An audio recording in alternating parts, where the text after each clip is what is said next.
पत्रकार बंधुओं को मेरा प्रणाम। मेरे सहयोगी भरत जी, शैलेंद्र जी और संजय जी, हम आपके समक्ष हैं आज। संविधान दिवस की हत्या जो हुई है पिछले कल, यानी कि आने वाले कल में 25 जून को 1975 को, आपको पता है कि ये हमारे देश में एक काला अध्याय जो है वो स्थापित किया गया इंदिरा गांधी जी के द्वारा। जब high court, Allahabad high court में उनके चुनाव को वैध करार दिया गया तो उस रात्रि उन्होंने इसको पूरे देश में जो है वो आपातकाल की घोषणा की। हम चाहते हैं कि जो आज की जनरेशन है, जो आज की युवा पीढ़ी है, उसको आपातकाल के बारे में जानकारी रहे, क्योंकि जिस तरीके से आपातकाल में हमारे पत्रकार बंधुओं की आवाज़ को दबाया गया, आम जन की आवाज़ को दबाया गया, हमारे सेवकों की, जो स्वयं सेवक थे, उनकी आवाज़ को दबाया गया, जितने हमारे स्टूडेंट्स लीडर्स थे जो किसी भी पार्टी के थे, उनकी आवाज़ को दबाया गया, और सबसे बड़ी बात, पॉलिटिकल विल को ख़त्म करने का जो प्रयास किया गया था उस दौरान, वो आज की युवा पीढ़ी को उसकी जानकारी होनी चाहिए। भारतीय जनता पार्टी पूरे देश में संविधान हत्या दिवस के रूप में आपातकाल का जो कल का दिन है उसको मनाने जा रही है।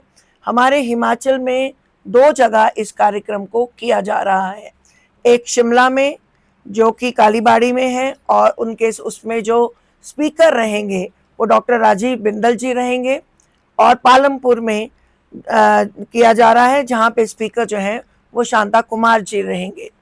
ये दोनों हमारे जो स्पीकर्स हैं ये आपातकाल के समय में जेलों में बंद थे। अपना अनुभव वो लोगों के साथ साझा करेंगे, अपनी बात वो जनता तक पहुंचाने का प्रयास करेंगे, और इसमें हम एक कड़ी और जोड़ी है, उस समय की तस्वीरों का चित्रण जो है वो हम समाज के समक्ष रख रहे हैं। और ये बहुत दुखदाई है, क्योंकि जिस तरीके से यातनाएं दी गई जेलों में, जिस तरीके से मीसा लागू किया गया, वो अपने आप में बहुत ही लोकतंत्र की हत्या के को जो है वो दर्शाता है। लोकतंत्र बचा रहा क्योंकि भारतीय संविधान में लोकतंत्र की परिभाषा को आमजन स्वीकार करता है। इसलिए जब 1977 में चुनाव हुए दोबारा, तो शांतिपूर्वक चुनावों के बाद गैर कांग्रेसी सरकार जो जिसका गठन हुआ, उसके जो हमारे प्रधानमंत्री जी थे वो मोरारजी देसाई जी थे, और वो गठबंधन था सभी पॉलिटिकल पार्टीज के द्वारा लिया गया एक संकल्प। मैं आपके माध्यम से ये कहना चाहूंगी कि जो इलाहाबाद ने जब वो ऐतिहासिक निर्णय दिया, तो कांग्रेस के अंदर इतनी बौखलाहट हो गई और इंदिरा गांधी जी के अंदर इतनी बौखलाहट हो गई कि वो सत्ता से अपने आप को बाहर नहीं रख पाए। वही स्थिति आज भी है। आज के जो युवा, राहुल गांधी जी अपने आप को युवा कहते हैं, वो भी सत्ता से बाहर है, तो उन्हें वो बर्दाश्त नहीं हो रहा। कभी वो संविधान की प्रतियां लेकर जो है वो घूमते हैं, कभी वो किस तरीके का आक्षेप लगाते हैं, कभी वो प्राइम मिनिस्टर के बारे में बड़ी अनवांटेड जो बात है वो करते हैं। तो ये एक दुखदाई पहलू है। हमारे जितने भी विपक्षी नेता उस समय थे, उन सबको जेलों में रखा गया, उनके परिवारों से उनको मिलने का समय भी नहीं दिया गया। इसमें तो एक बहुत बड़ी घटना भी है कि राजनाथ सिंह जी के मदर की डेथ हुई थी, तो उनको छोड़ा ही नहीं गया जेल से, वो अपने उसमें जा ही नहीं पाए।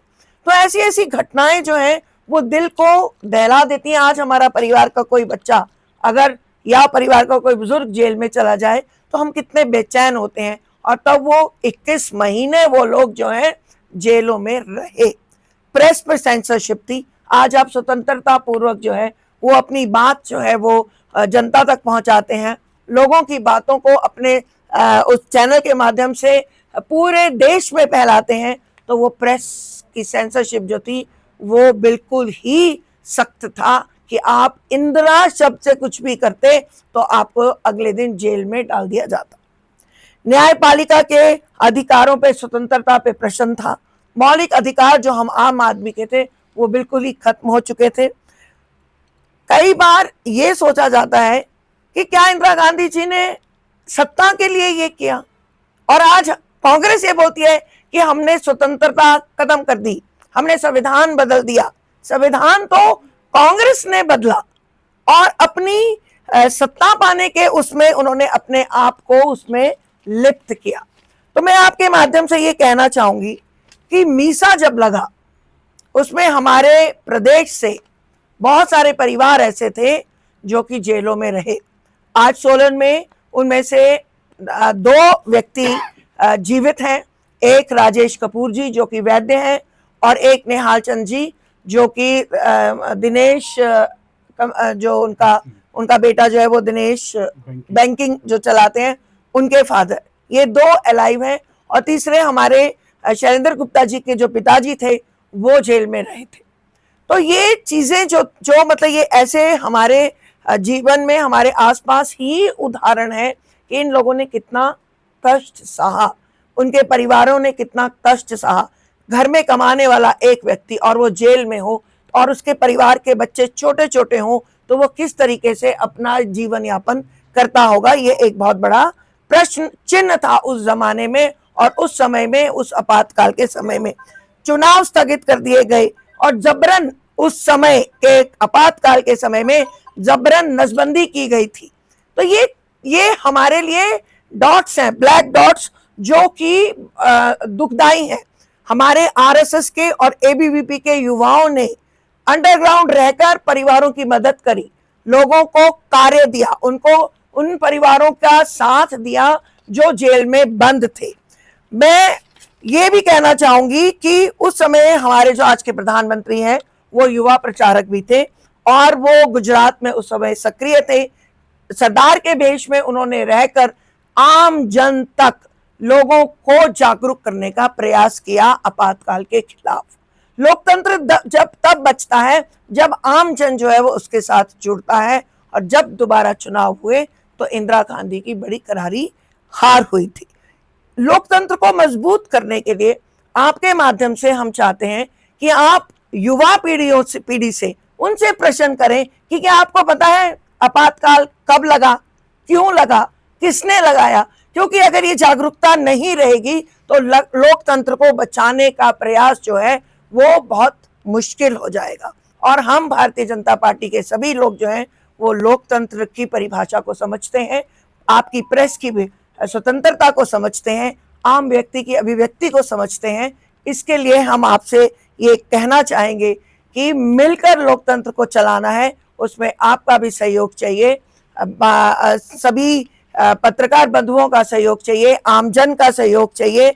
और आपातकाल हमें यही सिखाता है कि संविधान, स्वतंत्र न्यायपालिका, स्वतंत्र प्रेस, सक्रिय नागरिक समाज में अगर होगा तो संविधान जो है वो मजबूत होगा, लोकतंत्र मजबूत होगा और सत्ता चाहे कितनी भी शक्तिशाली क्यों ना हो, अंत में जीत जो है वो लोकतंत्र की होती है और लोकतंत्र ही विजय होता है। तो 25 जून 1975 केवल एक प्रशासनिक निर्णय नहीं था बल्कि हमारे लोकतांत्रिक मूल्यों का हनन था।